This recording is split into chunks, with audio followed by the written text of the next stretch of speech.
অ্যাডিলেডে batting ব্যর্থতা ভারতের, বল হাতে দাপট দেখালো অস্ট্রেলিয়া। অ্যাডিলেডে দিনরাতে টেস্ট খেলতে নেমে প্রথম দিনই 11টি উইকেট পড়ল। ভারতীয় দল 180 রানে অল আউট হয়ে যাওয়ার পর শুক্রবার মাত্র 1 উইকেটের বিনিময়ে 86 রান করল অস্ট্রেলিয়া। প্রথম দিন শেষে 94 রানে এগিয়ে টিম ইন্ডিয়া।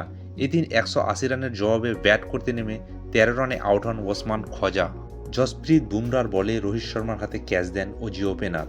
এরপর আর কোনো উইকেটের পতন হয়নি। ম্যাকসুইন 38 রানে অপরাজিত থাকেন, অন্যদিকে ল্যাবুশেন 20 রানে অপরাজিত থাকেন। এই তিন ব্যাটারের সৌজন্যে 33 ওভার শেষে অস্ট্রেলিয়ার রান দাঁড়ায় 86। অস্ট্রেলিয়ার বিরুদ্ধে টস জিতে ব্যাটিং করার সিদ্ধান্ত নেয় অধিনায়ক রোহিত শর্মা, কিন্তু ওপেন করতে নেমে ব্যক্তিগত রানের খাতা খুলতেই পারেননি জয়সওয়াল। মিচেল স্টার্কের বলে এলবিডব্লিউ হয়ে মাঠ ছাড়েন তরুণ বাঁহাতি ব্যাটার। পর শুভম গিল ও লোকেশ রাহুল মিলে বেশ খানিকক্ষণ উইকেট ধরে রাখার চেষ্টা করেন, কিন্তু 19তম ওভারে রাহুল 37 রান করে ফিরে যান। এরপর যেন উইকেটের বন্যা বয়ে যায়। কোহলি 7 রান করে ও শুভম গিল 31 রান করে উইকেট হারায়। আক্রমণাত্মক ব্যাটিং করতে গিয়ে উইকেটরক্ষক ঋষভ পান্ত অজি অধিনায়ক প্যাট কামিন্সের বলে উইকেট হারান। ভারতীয় উইকেটরক্ষক ব্যাটার 21 রান করে ফিরে যান।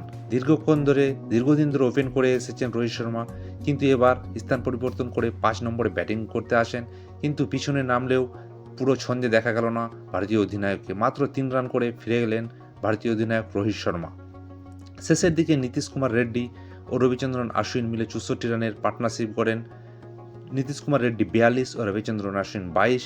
এর সুবাদে 180 রান করে ভারত। প্রথম ইনিংসে বিধ্বংসী বোলিং করেন স্টার্ক, 6টি উইকেট নেন অভিজ্ঞ বাঁহাতি পেসার, 2টি করে উইকেট নেন স্কট বোল্যান্ড ও প্যাট কামিন্স। ভিডিওটি ভালো লাগলে প্লিজ বন্ধুরা ভিডিওটিকে লাইক করে চ্যানেলটিকে সাবস্ক্রাইব করে ফেলুন। ফটাফট